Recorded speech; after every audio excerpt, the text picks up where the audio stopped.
Hey guys, good morning. Welcome back to our channel, the Eaton Squad. My name is Addie. So for today's video are the travel protocols travel checklist to the Philippines for June 2023 for foreign nationals and former Filipinos or Balikbayans. Details coming right.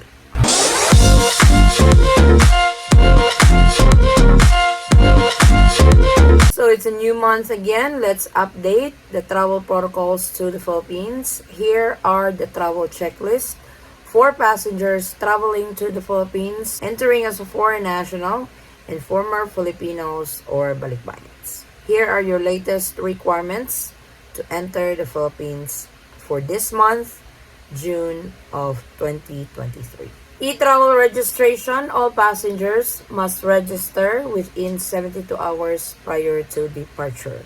So a lot of passengers still gets confused with ETravel registration.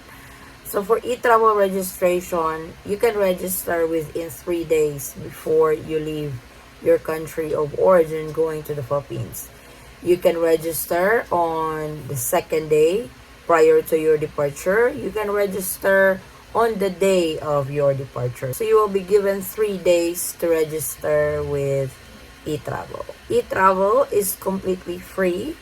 I have seen some comments in some of our videos that they've paid $79 for ETravel registration. You guys must be on the wrong website because ETravel is 100% free. The legitimate website of ETravel is etravel.gov.ph. No other website to register but etravel.gov.ph. Proof of vaccination. This is for fully vaccinated inbound traveler to the Philippines. So for proof of vaccination, this is your vaccination card or your vaccination certificate. Exemption to this is not applicable to below 15 years old passengers. So if you guys are traveling with your kids shall follow whatever your vaccination status is or whatever the parent or guardian's vaccination status is traveling with the minor kids. Passport validity. Since you guys are a holder of a foreign passport, the Philippines requires at least 6 months passport validity at the time of the arrival to the Philippines. So make sure to check your passports before you head out or before you even book your ticket. Make sure that your passports are valid for international travel. COVID-19 test for fully vaccinated. This is not required. You guys don't need to submit any negative antigen test or negative RT-PCR test. But you must have received second dose of the 2-dose series or single dose of a single dose series for more than 14 days prior to your departure. I have actually explained this on previous videos, but for a recap, so for example, you got your second dose on May the 1st, you are considered fully vaccinated on May the 15th. Same with the single dose, which is the J&J. If you got your J&J on May the 1st, you are considered fully vaccinated on May the 15th. For unvaccinated travelers, you must present a negative antigen test within 24 hours prior to departure. You have an option to undergo RT-PCR test if you prefer RT-PCR test. This must be negative.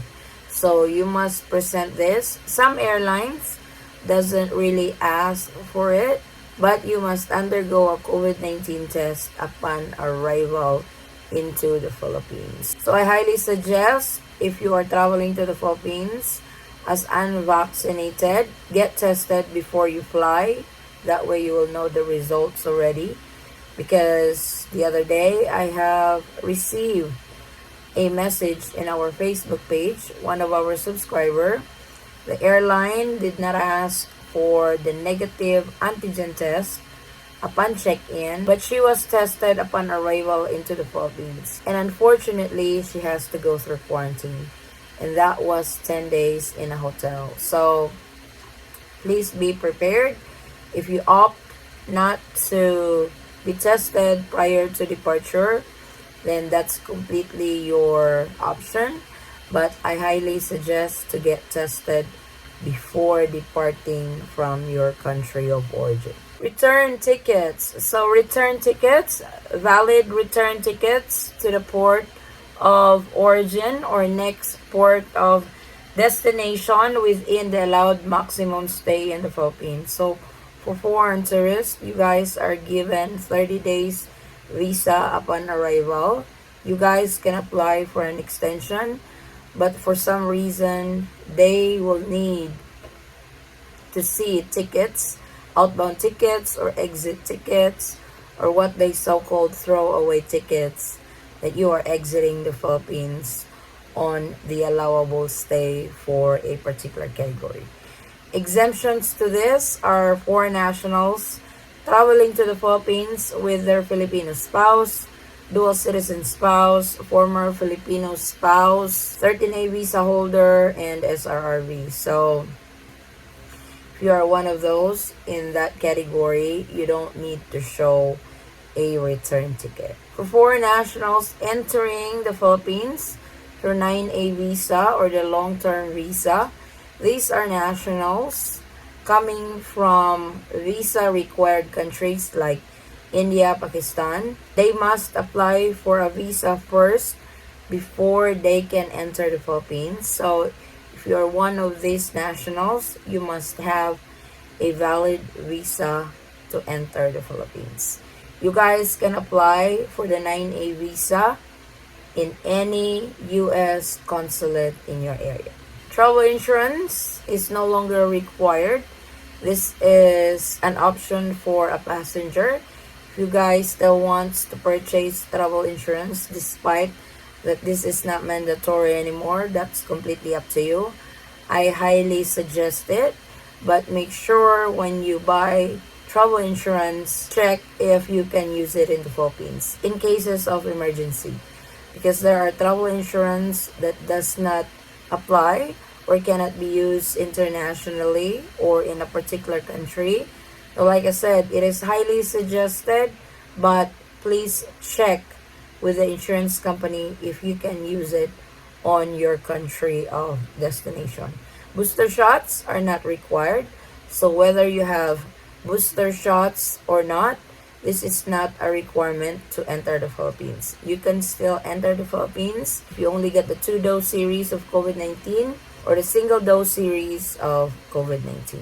So these are the checklists if you are entering the Philippines as a foreign national and former Filipino or Balikbayan, whether you are fully vaccinated or unvaccinated. I know I received some inquiries or I've seen some comments that ETravel were not checked anymore when they enter the Philippines. That's great. Return ticket were not checked anymore upon their check-in from their country of origin. That's great. But please remember, just because one passenger was not asked with the travel checklist to the Philippines doesn't mean it's going to be the same case with you.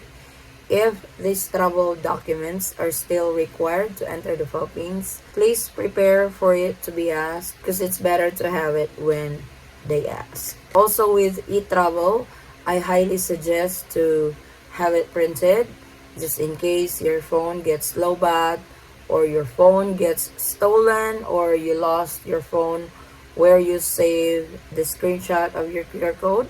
So I highly suggest to get a printed copy of your ETravel when you travel to the Philippines. And to those travelers to the Philippines who just recently arrived, please share your experience, guys, so we can share it with our community. How smooth traveling to the Philippines these days. Good or bad experience, we accept and we appreciate all the information that you guys will share. So this is our latest travel updates to the Philippines. Thank you guys so much for watching. If you have any questions, concerns, or inquiries, with regards to this video or in any of our travel related videos, please comment it down below and I will try to get back to you guys as soon as I can. Or you can direct message me in our Facebook page. Same handle, the Eaton Squad. Again, guys, thank you so much for the continued support and trust to our channel and to our family. I hope to see you on our next travel update. Stay safe, stay healthy, and God bless everyone.